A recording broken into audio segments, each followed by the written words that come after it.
and we'll start with the memes. Why don't we start with memes? Right, Colin? So, if you have some fun memes to get in here, you can feel free to post them. I'll post the link in the chat. But this one, this one reminded me yesterday. Actually, I really feel bad for people because you hear stories, man. You hear people losing money, and you're like, this sucks because, again, especially in their ecosystem, they got so far. They're in a real DeFi. They're here with again, what we believe to be one of the greatest opportunities and the greatest pump middle system ever. And then it's just like, it's just, taken away from one region or another. So it really sucks when that happens. However, again, our hearts go out to everyone. We hope, they're able to, get everything back in order. But at the same time, at the meme level, at the meme spirit of memes, this one, you didn't lose all your money. You just clicked the wrong link. Oh man, we're going to get into links in a little bit later too, but that is, again, unfortunately true a lot, but also, just maybe this will help get the point across in a lot of ways. Like, you can figure this stuff out, just like, just a little bit of mental models around this stuff will help. And also, again, I'm going to be harping on, everything other than Windows. It could be a MacBook, could be, Linux, could be, just an iPad. It could be, other lockdown things that are more locked down, at least than a desktop computer running Windows, for example. No matter if you're running Windows 10 or 11, there's all kinds of nuance about that. You don't need to buy a MacBook. You just need to dodge all the viruses on Windows. I will talk about going down the right street and the wrong street and all the stuff there. What do you think, Kong? You don't need to buy a hardware wallet. You just need to find a deal on eBay with one made in China. Actually, no, you need to buy one that's on sale on eBay. On sale that's used but in good condition. Yeah. Again, that is the joke. That is the thing. You do not, the general advice is do not buy anything but a new one, obviously, and from hopefully in person or from directly from the supplier, like from the manufacturer. So there's not supply chain attacks and stuff like that. If you don't know what supply chain attacks are, ask the question in chat. I can go through it. But yeah, you don't want to just go skimp out and wait around for a good deal. You don't need to learn Linux. You just need to buy a few more antiviruses on Windows. Also, one of my near and dear to my heart, I hear people say, I've got McAfee. I don't even know what the latest ones are. I got Norton. I don't know, Kong. What do people use on Windows these days for antivirus?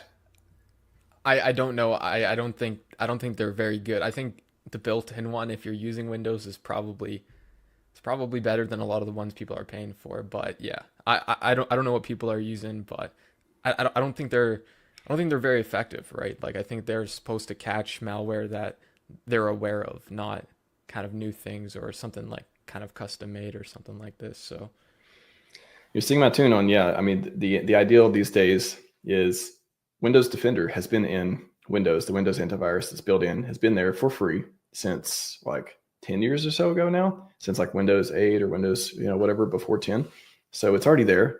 They have a world, I know, say what you want about Microsoft and them having bugs in Windows and stuff, but they literally, they put a lot of time, resources, and energy into security. A lot of that funneled into, and again, this doesn't mean Windows is more secure. That's not the point I'm trying to make. I'm trying to say that they're making a product that gets built in, so you don't, no one needs to buy an antivirus for Windows. Like, it's kind of like a relic of the old days before Windows actually had one built in that did, any kind of good job. So it's like, and it's stacking them too. They can be. It's just not. To me, it's not a good idea. If I was, if I set someone up with a new Windows computer, and they say, "Oh, I got this free, 6 months of whatever antivirus," I'm like, I would throw it away. Like, if I buy a new computer off Best Buy and it's got that, like bundled with this free thing, I just X. I don't even want it. Don't even put it near me. I'm not going to install it. I'm going to put it on there. Probably not going to have Windows on it. It's just not necessary, and it's already got a lot of built-in stuff. So that's the good news. You don't need to pay for it, even if it looks like a good deal, and all the marketing tactics try to get you to. And especially stacking them, it's just, I don't know. I don't get it. It's just one of those things.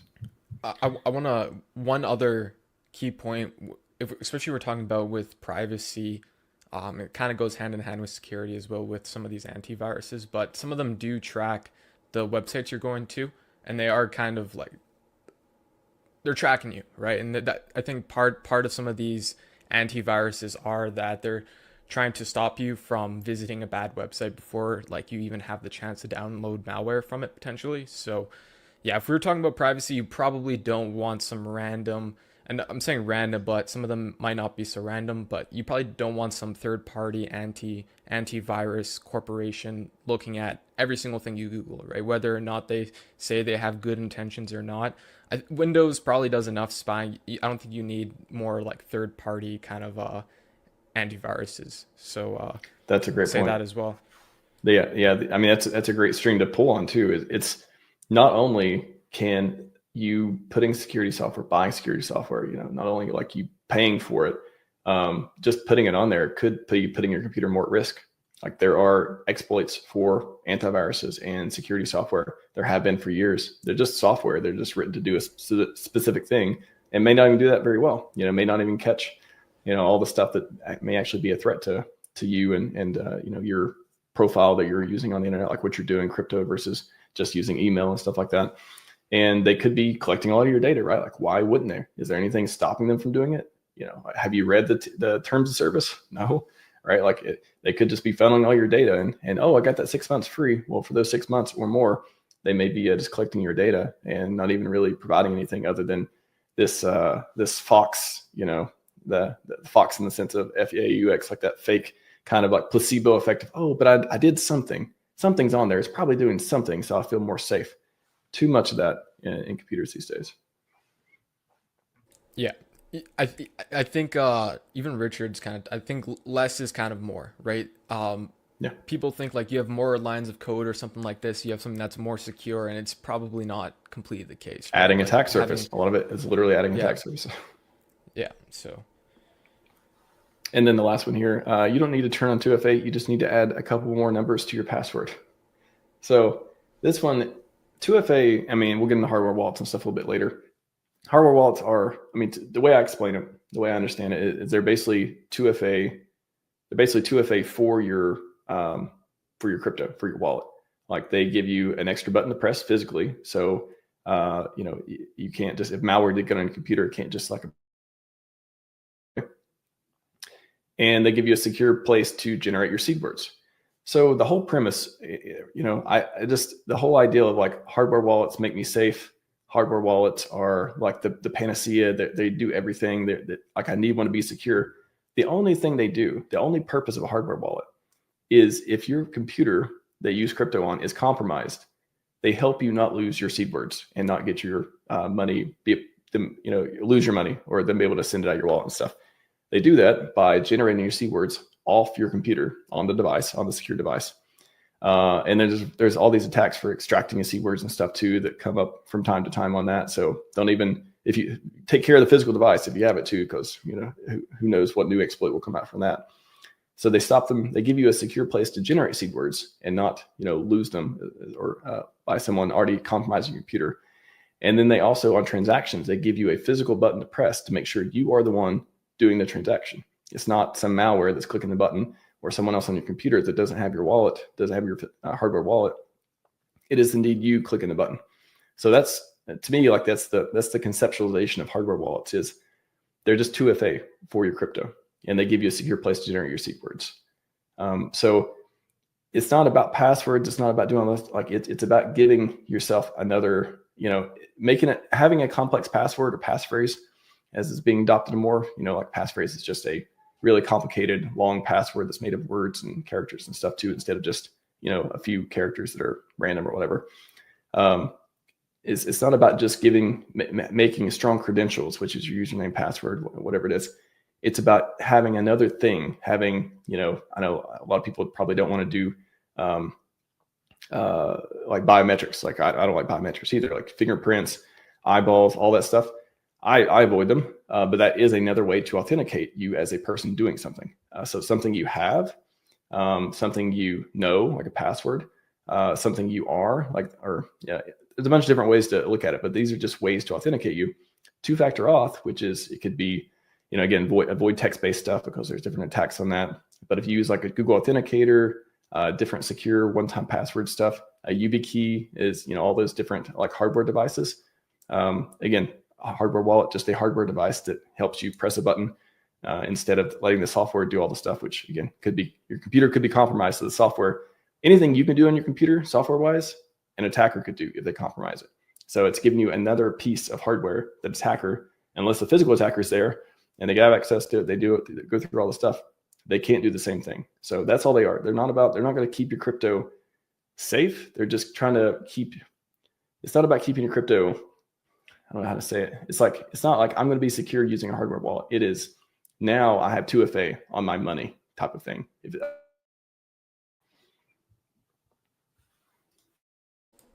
think another thing in terms of passwords and passphrases and stuff is it's not repeating passwords, right? I think lots of people say this all the time, and it's I think a lot of people repeat the same passwords over and over again on a lot of different sites, right? Also having like long passwords. I think that I wish I had some like schematics to show you guys, but there's like research that show like that's kind of shown that having like a longer password will exponentially make it harder to crack, right? And there's lists out there where there's common passwords and people they like not saying they will try and target you and brute force your password, but if you have a simple password, it's probably a lot easier to crack it than something completely like 24 characters or 50 characters or something like this. Obviously it's a little bit harder to remember, a little bit less convenient, but 1000% more secure. So yeah. So, I mean, a couple of different options on passwords. One, I would say try not to use them. And that doesn't mean having no password. It means, OAuth, the login where you can just connect your account. Again, you got to be careful which accounts you want to connect with your email and what access you give them and stuff like that. But you can literally remove the ability for someone to steal your password that you just created by using, a login that's, log in with Gmail, log in with, what Apple account, whatever else. There's no password now. They can't steal your password. They got to steal something else, or they got to, get access to your other account. So I think a lot of things are going that way. Another cool thing is some websites I've noticed they'll be like, log in. Basically, you log in with the email address, and they'll send you a link. So there is no password. They just send you a link that you click, and that authenticates you. So again, they're not storing any password. You don't have to think of a new one. You don't have to add it to your list.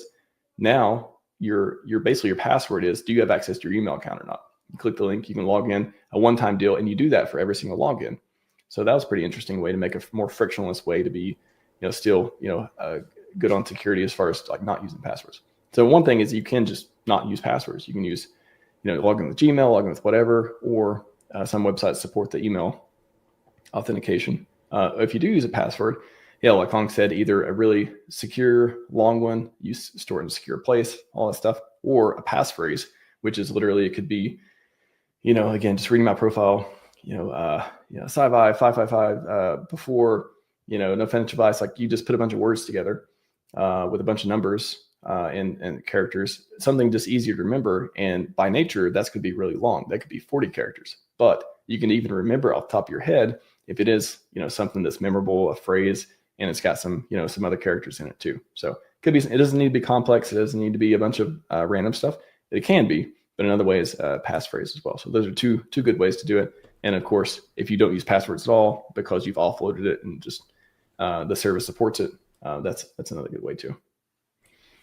yeah, I like the OAuth a lot, where you can I like signing in with like one-time codes or whatever, that like from the email or whatever. I think that I like to do that. And another thing is too, I think with some of those, like when you're able to log in with your Google account, I think it's more secure for the website and stuff, because they're offloading, I think, the security kind of hassle to Google, right, and through your Google account. So it's not like the website itself, if you're creating a username and password, right, and that just so happens to be you use the same username and password for other sites or something like this, maybe there's a vulnerability on that specific website that gets attacked. Whereas like I think Google's more kind of locked down in that sense. I don't know for sure, but I would guess that Google's probably has a little bit more security practice than like your Definitely. average kind of e-commerce site, right? Definitely. I mean, that's the idea is like, you don't need to, a lot of these, smaller companies otherwise, instead of creating their own protocol, storing passwords, and doing all this stuff. You don't need to do any of that. Just go with the, what you would imagine would be world-class, engineers and infrastructure and stuff like that with Google, with Apple, with all these other ones. Again, you got to trust them that, there's other, whatever concerns you may have, like, oh, they're spying on me, or, oh, they may mess it up. It's true. But, again, there's some level of risk. Like, nothing is 100%. You got to, like, there's some, you can't use the internet without taking some risk. Some website you're going to go to is malicious or not, or something you connect to it's just minimizing the risk is the way I look at it. But yeah, for sure.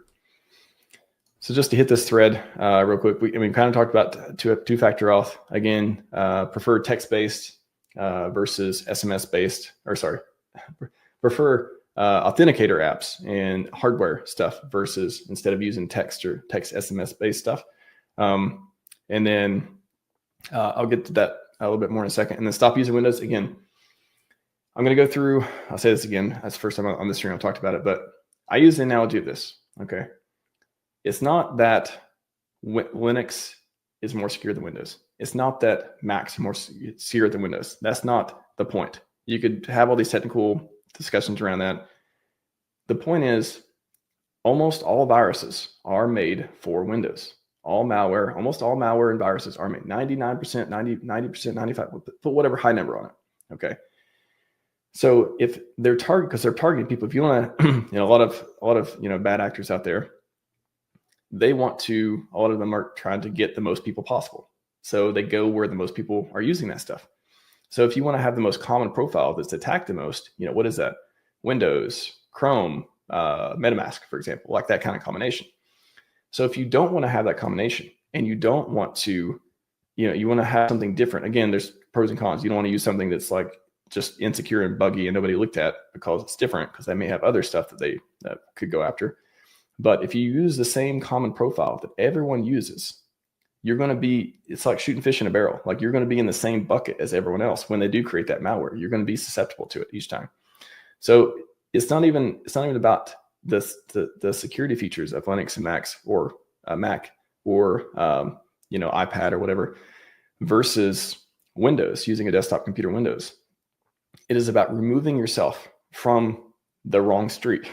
It's like the analogy is, I want to drive down the nice street where people wave at you, and all the stop signs don't have bullet holes, and like everyone's nice, and there's kids are walking around, and it's cool, and there's all kinds of nice stuff going on. I don't want to drive down the bad neighborhood where there's all kinds of shady stuff going on. I want to get out of there as soon as possible. If you're using Windows on the internet with common configuration, stuff like that, or just Windows in general, let's just say, you implicitly are driving down the bad neighborhood. That's like the mental model. Think about it. So if you want to drive down the nicer neighborhood, which is just stop using things where almost all the malware is written for, you have options for doing that. So it really is that simple. Just switch to something else, and you can do it over time. You don't have to throw your computer away and put Linux on it immediately, or go buy a MacBook and not use anything else. You can do it over time. You can put your email, or you can put some other app or Telegram or whatever on that new device to force yourself to use it every once in a while. You need to actually use it. And then over time, add more and more of your apps, get more and more used to it, and eventually transition away from using Windows. Again, I want to drive down the nice street. I want to drive down the dirty street and the shady street. So that's the best way I can explain it at like a high level. It's like why there's advantages, so many advantages in not using Windows versus everything else. It's just you're removing yourself from all that attack surface, all those malware that's written specifically to take down your computer. Yep. And I think another good point, if you want to use Windows, and how I look at Windows is everything on your Windows machine you should look at as temporary. Like, and again, like, it's generic. I'm kind of saying this generically, like, you don't have to listen or anything like this, but how I look at things is, if I have a Windows machine, everything on there is temporary. I'm not trying to store any information there. I don't care if, the hard drive blows up and I have no access to that machine or that Windows system ever again. That's kind of how I look at Windows. That's how I use Windows. Another thing is, if you're able, or if you should be able to, but if you create a second account that isn't a root user or isn't the admin kind of user on the system, and use it in that kind of second account, there will be less permissions, right? Especially if you're just kind of, if you're just doing if you're doing crypto on Windows, and even if you have a system that's just dedicated for crypto on Windows, um, maybe you don't even have to change a whole lot of your set. Maybe, at the very minimum, I think you should have a second account without kind of root access, root privileges. So you could use that, and then if there is some sort of malware, there might be like there will be a harder time executing some of the perhaps some of the commands for that malware and stuff. And then between like switching over to Linux and stuff, you don't have to throw away your hard drive, get rid of Windows, toss it into the ocean, and then buy a whole new Linux system or buy a whole new system and put Linux on it. You can always, and I think there's plenty of documentation on this on YouTube. But you can always get a USB, get an external HDD, get an external SSD, put Linux on there, right? Plug that into like a system that you use. Ideally, you want to make sure that like it's secure, right? And you could boot into kind of a USB or external hard drive, right? So you don't have to. You're not like you're not limited to whatever operating systems on your kind of internal SSD, and it could be a lot easier to switch, right? You don't have to. And I think there's more things you could do as well, right? You can do like hard drive partitions if you wanted to, and I think there's like insecure ways and more secure ways of putting kind of Linux on your, especially if you're trying to use it for crypto and stuff. But if you're just trying to try it out, yeah, there's a lot of ways you can kind of try Linux without like changing your system at all or too much. Like you can kind of completely separate.